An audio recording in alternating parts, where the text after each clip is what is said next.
حضرت کا معراج جسمانی تھا اور روحانی، روح جسم دونوں، خواب نہیں دیکھا ہے، غلط ہے، اور صرف روحانی طور پر نہیں ہے، جسم مع روح، جسد انصری کے ساتھ یقظتاً بیداری میں آپ تشریف لے گئے۔ یہ اہل سنت کا مذہب ہے۔ اور بعض لوگوں کا قول کہ بیت المقدس تک تو جسمانی ہے، آگے روحانی ہے، یہ سب لایانی باتیں ہیں۔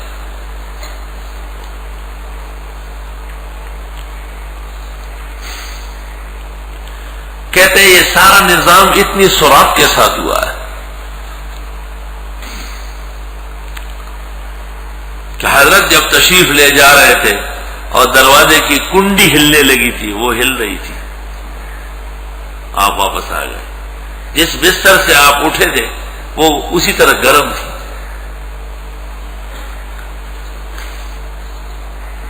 اور چاہتا پتہ نہ وہ یو تیلی و توایا نہ ہو احمد نبی سلطان ہو معراج دے مبارک شاہ۔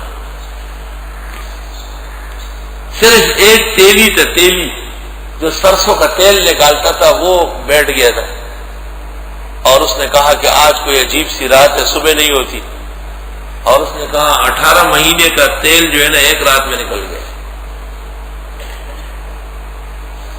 اور وہ بار بار باہر نکلتا تھا، وہ گھبراتا تھا۔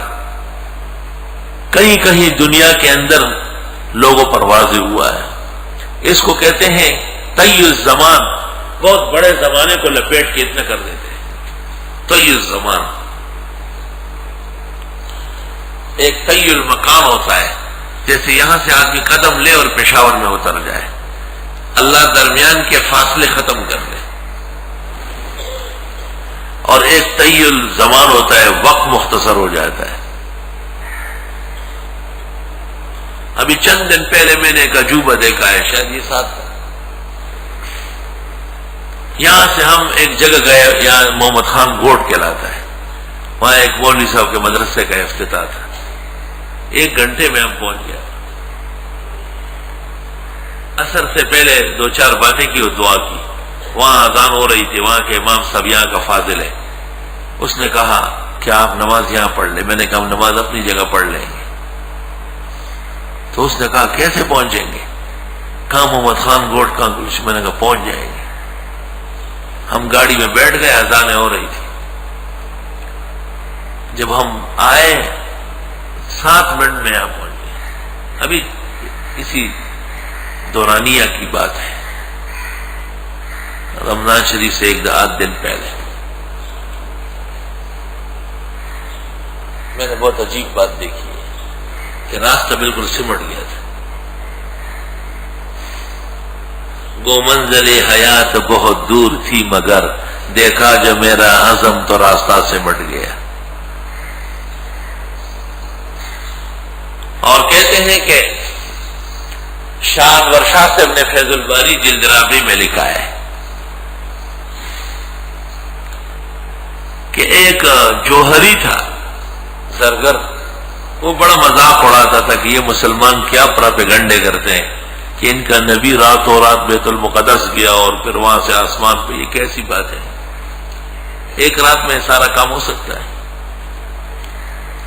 ایک دن وہ جوہری بچوں کے لیے گھر کے لیے پانی بھرنے گیا نہر پر، بڑی نہر تھی، دریا، تو خیال ہوا کہ گرمی بہت ہے، جلدی نہا لوں۔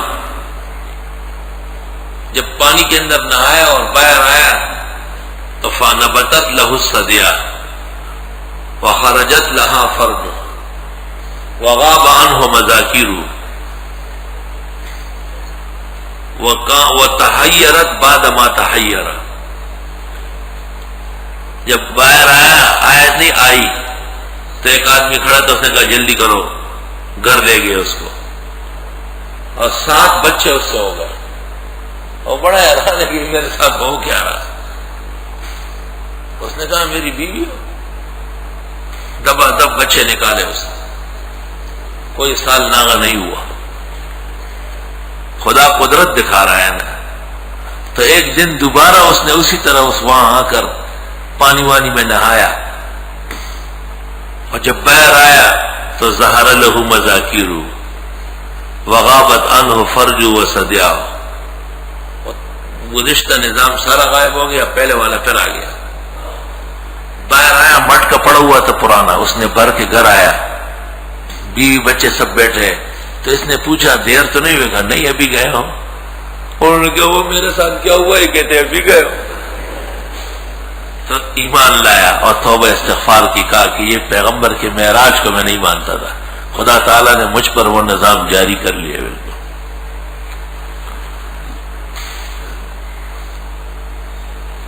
عبد الرحمن جامی نے اس کو کہیں نقل کیا ہے، اور پھر مجدد نے مکتوبات میں اچھے الفاظ میں نقل نہیں کیا.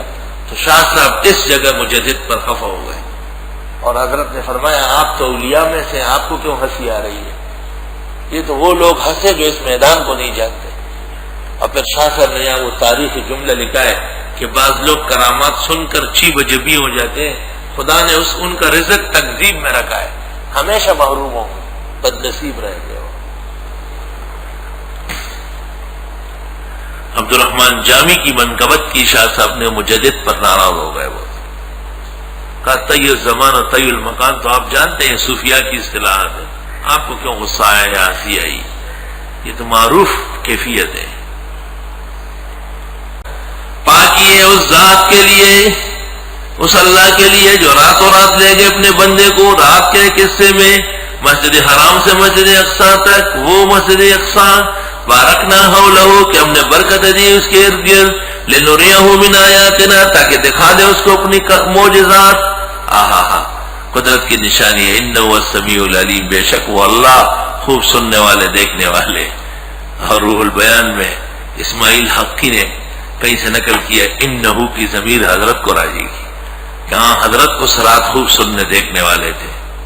اور بڑے بڑے مفسرین پر ان پر خفا ہوئے ہیں. اصل میں اسماعیل حقی نیک آدمی ہے لیکن صوفی ہے بہت بڑا، اور بس کمزور باتیں بھی کر لیتا ہے.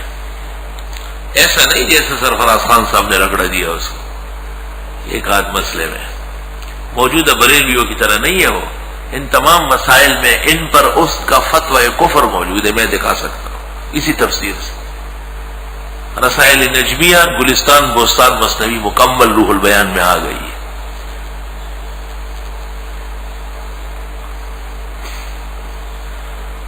اور یہ طرابلس کا رہنے والا ہے، ہمارے آلوسی بغدادی سے کچھ پہلے ہیں.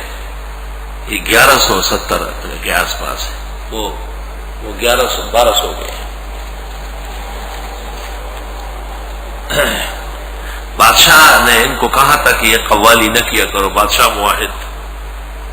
تو یہ وہاں سے جلاوطن ہو گیا، جزیرے میں چلا گیا، مرید ساتھ تھے، وہاں قوالی ووالی شوق سے کرتا تھا، اور وہیں انتقال ہوا ہے اور دفن ہوا ہے.